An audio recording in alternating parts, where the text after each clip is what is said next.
लाहौर की मुकामी अदालत ने सीनियर सहाफ़ी और मोतबर क्राइम रिपोर्टर फराज निज़ाम को उनके खिलाफ दर्ज मुकदमे से डिस्चार्ज कर दिया है और FIA की सहाफ़ी के जिस्मानी रिमांड की दरख्वास्त भी मुस्तरद कर दी गई है।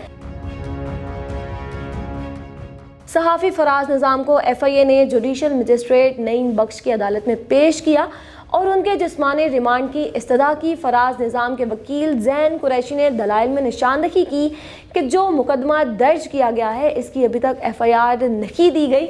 ये तक मालूम नहीं कि आखिर किन इल्ज़ामात के तहत मुकदमा दर्ज किया गया है। अदालत ने इस पर नाराज़गी का इजहार किया और बावर कराया कि FIA ने FIR की नकूल फराहम ना करने का अपना वतीरा बना लिया है। जुडिशल मजिस्ट्रेट का कहना था कि अब तक 6 मुकदमात में मुल्जिमान को FIR की नकूल फराहम नहीं की गई।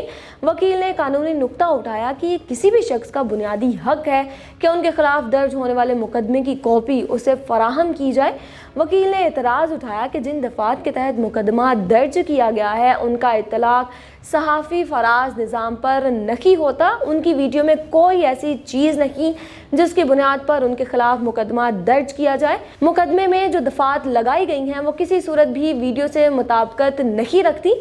अदालत ने रिमार्क्स दिए कि फुटेज में तो पुलिस के अहलकार भी नज़र आ रहे हैं, तो क्या उन्हें भी मुल्जिमों की फहरिस्त में शामिल किया गया है। वकील ने अदालत को ये भी बताया कि जिस हाईकोर्ट के फैसले का हवाला दिया जा रहा है ये फुटेज इस अदालती फैसले से पहले की है, इसलिए कानून के तहत किसी के खिलाफ भी मौसर बामाजी कार्रवाई नहीं की जा सकती। वकील ने अदालत से इस्तदा की कि यह मामला जिस्मानी या जुडिशल रिमांड का नहीं बल्कि मुकदमे से डिस्चार्ज का है।